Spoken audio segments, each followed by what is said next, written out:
Ma'am சைனஸைட்டிஸ்ல இருக்கவங்களுக்கு முதலுதவியா என்ன ma'am சொல்லலாம்? ஏன்னா நெறைய பேர் பெயினோட பார்த்துட்டு இருக்கலாம். ஆமா.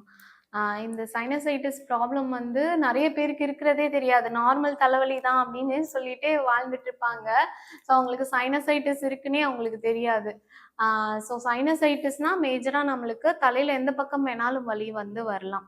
ஸோ அந்த மாரி இருக்கு நம்மளுக்கு அப்படிங்கும்போது, அந்த நீர வந்து வெளிய தள்ளணும் கண்டிப்பா. அதுக்கான நம்ம ட்ரீட்மெண்ட்ஸ் எடுக்கணும். சைனசைட்டிஸ்க்கு வந்து நம்ம மேஜரா பேஷண்ட்ஸ்க்கு பார்த்தோம்னா, நசியம் ட்ரீட்மெண்ட் குடுப்போம். நசியம் ட்ரீட்மெண்ட் குடுக்கும்போது, நம்மளுக்கு உள்ள நீரெல்லாம் ஆட்டோமேட்டிக்கா வந்து வெளியில வர ஆரம்பிச்சுரும். அடுத்தது பார்த்தோம் அப்படிங்கும்போது, நம்மளுக்கு வேது பிடிக்க சொல்லுவோம். கண்டிப்பா. வேது பிடிக்கும்போது, நம்ம அந்த ஹாட் ஏர் எல்லாம் உள்ள போயி, அந்த நீரெல்லாம் கலைச்சு நம்மளுக்கு வெளியில கொண்டு வர ஆரம்பிக்கும். வேர்வை மூலியமா வெளியில வந்து கொண்டு வர ஆரம்பிக்கும். ஸோ, எத வச்சு நம்மளுக்கு வந்து இந்த ஆவி பிடிக்கலாம் அப்படின்னு பார்த்தோம்னா, மஞ்சள் நம்ம கொம்பு மஞ்சள் தூள் இருக்குல்ல, ஸோ அத வந்து நம்ம ஒரு 1/2 ஸ்பூன் இந்த ஆவி பிடிக்கும்போது போடும்போது, உள்ள அந்த தண்ணியெல்லாம் கழிச்சு நம்மளுக்கு வெளியில கொண்டு வர ஆரம்பிக்கும். அதேபோல பற்று போட சொல்லுவோம்.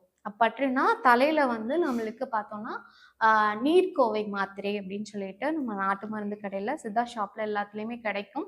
ஸோ அந்த நீர்க்கோவை மாத்திரைய வந்து வெந்நீர்ல கலந்து நம்மளுக்கு பற்று போடும்போது, ஸோ அதில உள்ள மஞ்சள், ஸோ எல்லா மூலிகையும் சேர்ந்து நம்மளுக்கு அந்த நீர வந்து வெளியில வந்து கொண்டு வர ஆரம்பிக்கும். ஸோ நல்லா வந்து கலைச்சு வெளியில எடுத்துரும். ஆட்டோமேட்டிக்கா அந்த நீர் வந்துச்சு அப்டின்னாலே இந்த பஃபினஸ் ஆகட்டும், தலைவலி ஆகட்டும், எல்லாமே வந்து சரியாக ஆரம்பிச்சுரும்.